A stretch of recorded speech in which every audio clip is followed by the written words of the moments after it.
नमस्कार मंडळी, मी डॉक्टर अंजुश्री मेटकरांच्या नवीन विषयासह आपल्यासमोर आले आहे. विषयाचं नाव आहे प्रतिबिंब. मंडळी, आपलं जीवन हे अगदी असंच आहे की आपण आयुष्यात काहीतरी मिळवण्यासाठी, काहीतरी करण्यासाठी इतके धडपडत असतो आणि जी गोष्ट आपल्याला पाहिजे आहे ना, त्याच्या प्रतिरूपाकडे, त्याच्या प्रतिबिंबाकडे पाहून आपण ती मिळवण्याचा प्रयत्न करत असतो. पण खरं सुख, समाधान, शांती, मनस्वास्थ्य हे शोधण्यापेक्षा आपण त्याची प्रतिबिंब जवळ करत आहोत असं मला नेहमीच वाटतं. आणि मग काय होतं, यातून काही आपण मिळवण्यापेक्षा त्याच्यापासून आपण अनेक गोष्टी गमावून बसत आहोत असंच म्हणावं लागेल. आणि म्हणूनच आजच्या आपल्या ब्लॉगचं नाव आहे प्रतिबिंब. आणि ह्या अनुषंगाने मी आपल्याला एक गोष्ट सांगणार आहे. फार वर्षापूर्वीची ही गोष्ट आहे. एक राणी आपले ओले केस सुकवत राजवाड्याच्या छतावर जाऊन बसली होती. राजवाड्याच्या छतावर बसली असताना तिने काय केलं, आपला मौल्यवान जो कंठा होता तो गळ्यातून काढला आणि असा बाजूला ठेवला आणि ती आपले केस नीट करायला लागली. तेवढ्यात तिथून एक कावळा आला आणि त्या कावळ्याला वाटलं की इथे काहीतरी खाण्याची वस्तू आहे, म्हणून त्याने तो कंठा तोंडात धरला आणि तो कावळा उडून गेला. नंतर तो एका झाडावर जाऊन बसला आणि त्याने त्या कंठ्याला खाण्याची वस्तू समजून असल्यामुळे त्याने त्याला चोची मारून खाण्याचा प्रयत्न केला. पण त्याच्यामध्ये असणाऱ्या अतिशय मौल्यवान अशा हिऱ्यांमुळे तो कंठा काही त्यालाकडून तोडता येईना किंवा ती खाण्याची वस्तू नाही हे त्याच्या लवकरच लक्षात आलं. त्याचाही भ्रमनिरास झाला कावळ्याचा. आणि त्याने काय केलं की तो अतिशय टोची मारून मारून थकला, पण ते हिरे काही त्याच्यातून बाहेर येईना. आणि मग त्याने तो खाण्याचा नाद सोडून दिला आणि तो सरळ झाडावर लटकत ठेवून तसाच कावळा आकाशात भरारी घेऊन उडून गेला. आता इकडे केस नीट झाल्यावर, चांगली वेणीफणी झाल्यावर राणीच्या एकदम लक्षात आलं की अरे, आपण कंठा बाजूला ठेवला होता आणि तो आता दिसत नाही आहे आपल्याला, आणि मग आपला मौल्यवान कंठा गायब झालेला आहे. मग ती रडत रडत राजाकडे आली आणि तिने राजाला सांगितलं की बाबा, मी असे केस नीट करत वर छतावर बसले असताना मी कंठा बाजूला ठेवला होता आणि तो आता चोरीला गेलाय, तो गायबच झालाय. तर काही करा, तुम्ही त्याचा शोध घेण्याचे आदेश द्या. राजा म्हणाला की अगं, तुला इतके इतर दागिने असताना त्या कंठ्याविषयीच तुझं काय नडलेलं आहे एवढं. पण तरीही राणीने काही ऐकलं नाही. ती हट्ट धरून बसली, मला तो कंठा कसाही करून शोधून द्या आणि मला तो हवाच आहे. आणि मग तो कंठा सगळं राज्य ते लोक ती कंठा शोधायला लागली. तो कंठा सापडता सापडेना. मग मात्र राजाने कोतवाल्याला बोलवलं आणि आदेश दिले की जेवढे काही शिपाई आहेत, सैनिक आहेत किंवा प्रजा आहेत, सगळे मिळून त्या हाराचा शोध घ्या आणि जो कोणी हा हार मला आणून देईल त्याला मी माझं अर्ध राज्य बक्षीस म्हणून देईल, अशी त्याने घोषणाही त्यावेळी केली. अर्थात अर्ध राज्याची बक्षीस म्हणून मिळणार या आशेने सर्वच जण मग कामाला लागले. सगळीकडे मग शोध यंत्रणा अगदी जोरदार धावायला लागली. शोधता शोधता एकाला अचानक तो हार सापडला. एका घाणेरड्या पाण्याच्या डबक्यात नाल्यामध्ये त्याला तो हार एकाला दिसला आणि पाणी इतकं घाणेरडं होतं की तिथून जवळ जाताना सुद्धा त्याची इतकी भयानक दुर्गंधी येत होती की कोणालाही किळस यावी. पण त्या पाण्यात तो हार आहे पडलेला दिसलेला पाहता क्षणी अर्ध राज्य आपल्याला मिळणार या भावनेने ज्याला कुणाला तो कंठा दिसला त्याने त्या घाणेरड्या पाण्यात उडी मारली. पण गंमत अशी व्हायची की जो माणूस उडी मारेल त्यावेळेला तो कंठा गायब व्हायचा आणि त्याला तर काही तो हार मिळाला नाही. मग प्रत्येकालाच सैनिकाने त्या मारलेली उडी पाहून प्रत्येकाला लोभ निर्माण झाला की इथे नक्की हा कंठा आहे आणि आपल्याला मिळू शकतो. म्हणून प्रजाजनांनीही पटापट त्या घाणेरड्या केळसवाण्या पाण्यात उड्या मारायला पटापट सुरुवात केली. पण काही केल्या कोणी त्या पाण्यात उडी मारली की तो कंठा गायब व्हायचा आणि तो त्यांना मिळायचा नाही. आणि त्या घाणेरड्या वासाच्या पाण्यामुळे प्रत्येक जण त्या चिखलाने माखून पटकन बाहेर यायचा आणि किनाऱ्यावर जाऊन उभा राहायचा. पण आता ह्या दोघांनी हा प्रकार केल्यामुळे, सैनिकांनी प्रजाजनांमधल्या लोकांनी केल्यामुळे बक्षिसाच्या आशेने आता सगळेच जण धावले की आपल्याला अर्ध राज्य मिळू शकतं. म्हटल्यावर हार मिळवण्यासाठी प्रत्येकाने त्या घाणेरड्या पाण्यात, त्या तळ्यातल्या पाण्यात, दुर्गंधित पाण्यात उड्या मारायला सुरुवात केली.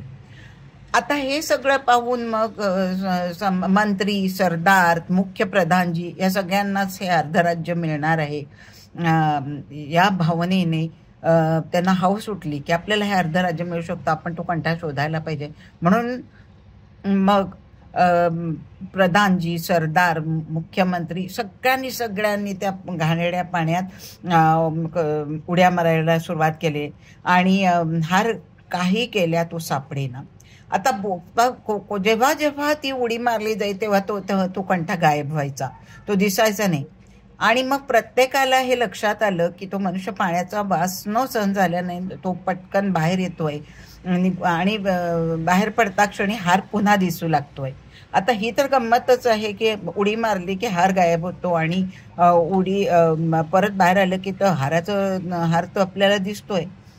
आता मंत्री, सरदार, मुख्य प्रधानजी या सगळ्यांनी त्या पाण्यात घाणेरड्या पाण्यात उड्या मारलेल्या आहेत, हार शोधण्यासाठी प्रयत्न केले.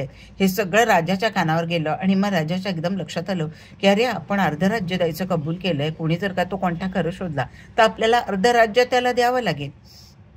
मग आता काय करूया? राजाने ठरवलं की आपण स्वतःच जायचं. त्याने त्या तलावाच्या ठिकाणी आला, त्याने अंगातली त्याची राजवस्त्र काढली आणि त्याने नाल्यात उडी मारली. त्याच वेळेला तिथून एक संत सत्पुरुष जात होते. राजाला उडी मारलेली पाहिली आणि ते मोठमोठ्याने हसायला लागले. त्यांनी विचारले की काय चाललंय बाबांनो तुमचं? सगळेजण असे चिखलाने माखलेले दिसताय, ते दुर्गंधित पाण्यात तुम्ही उड्या मारताय, नक्की काय चाललंय? मग लोकांनी उत्तर दिलं की राणीचा अतिशय मौल्यवान असा कंठा या पाण्यात पडलेला आहे आणि म्हणून सर्वजण पाण्यात उड्या मारतायत. पण गंमत अशी होते की आम्ही पाण्यात ज्या वेळेला उडी मारतो त्यावेळेला तो कंठा गायब होतो आणि आम्ही पाण्यातून बाहेर येतो, त्या दुर्गंधित पाण्याचे वास सहन न झाल्याने आम्ही किनाऱ्याला परत तो कंठा दिसायला लागतो. त्याला मग संत अजूनच मोठ्याने हसायला लागले. संत त्यावर म्हणाले, अरे वेड्यानो, तुम्ही ज्या गंठ्याला हाराला मिळवण्यासाठी तुम्ही ह्या घाणेरड्या डबक्यात उड्या मारता आहात ना, तो हार कुठे आहे ते मला माहिती आहे का? तो हार आहे झाडावर आणि त्याचं ते प्रतिबिंब पाण्यात पडतंय आणि तुम्हाला वाटतं की तर पाण्यातच हार पडलाय आणि म्हणून तुम्ही त्याला शोधताय. आणि मग लोकांच्या लक्षात जेव्हा खरा प्रकार आला त्याला प्रत्येकजण शर्मिंदा झाले. म्हणजे ह्या गोष्टीचं तात्पर्य अगदी थोडक्यात सांगायचं तर असंच आहे की प्रत्येक माणूस हा आपल्याला काहीतरी मिळवण्याच्या आकांक्षाने, महत्वाकांक्षाने इतका झपटलेला असतो, तर त्यामुळे तो काय करतो की आपल्याला पाहिजे त्याच्या प्रतिरूपाकडे किंवा प्रतिबिंबाकडे तो आकर्षित झालेला असतो आणि खरं सुख, खरं समाधान, खरी शांती, मनस्वास्थ्य शोधण्यासाठी आपण त्याची प्रतिरूप किंवा प्रतिबिंब जवळ करतो आणि आपल्या हाती मग काहीच लागत नाही. कारण आपलं खरं सुख कशात आहे हे आपल्याला माहितीच नसतं.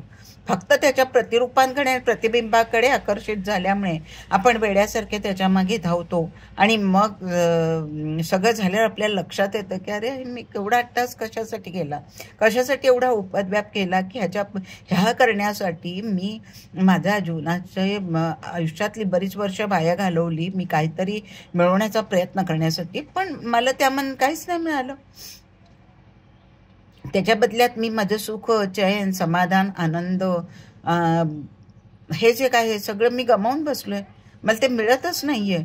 उलट त्याच्याबरोबर येणाऱ्या अनेक यातना मी सहन करत राहिलोय. तेव्हा मंडळी, आपण प्रत्येक गोष्टीचा जेव्हा अभ्यास धरतो किंवा काहीतरी मिळवण्यासाठी माणूस झपाट्याने त्याच्या मागे प्रयत्न करतो, अर्थात असं कुठल्याही गोष्टी महत्वाकांक्षी माणसाने असू नये असं मी कधीच म्हणणार नाही, पण अभ्यास धरताना सुद्धा आपण मेन आपलं कन्सेप्ट समजून घेतलं पाहिजे की ही गोष्ट मला आयुष्यात का गरजेची आहे, मी का मिळवणार आहे आणि त्या दृष्टीने ते मिळवण्याच्या दृष्टीने प्रयत्न केले पाहिजे. मग त्याच्या प्रतिबिंबाकडे पाहून उपयोग नाहीये, प्रतिरूपांकडे पाहून उपयोग नाहीये, तर साक्षात ती वस्तू मिळवण्यातला आनंद, त्याचं सुख, त्याचं समाधान हे आपल्याला मिळणं हे खूप गरजेचं असतं. हे अगदी साधं ह्या गोष्टीचं तात्पर्य आहे. तेव्हा मंडळी, नेहमी माणसाने आयुष्यात जगत असताना आपल्या हाती जसं सुख, समाधान आणि आनंदात आपलं जीवन कसं व्यतीत होईल, आपल्याला कशापासून समाधान लाभेल, सुखशांती लाभेल याचा नेहमी विचार करायचा असतो. आणि म्हणूनच आजच्या या ब्लॉगचं प्रयोजन आहे. म्हणजे तुम्हाला हा ब्लॉग कसा वाटला ते मला जरूर कळवा. आणि माझं चॅनल सबस्क्राईब केलं नसेल तर ते जरूर सबस्क्राईब करा आणि बेल आयकॉन दाबून प्रत्येक वेळी माझ्या नवीन नवीन येणाऱ्या व्हिडिओचं नोटिफिकेशन आपल्यापर्यंत पोचेल आणि माझा नवीन विषय आपल्याला कळेल.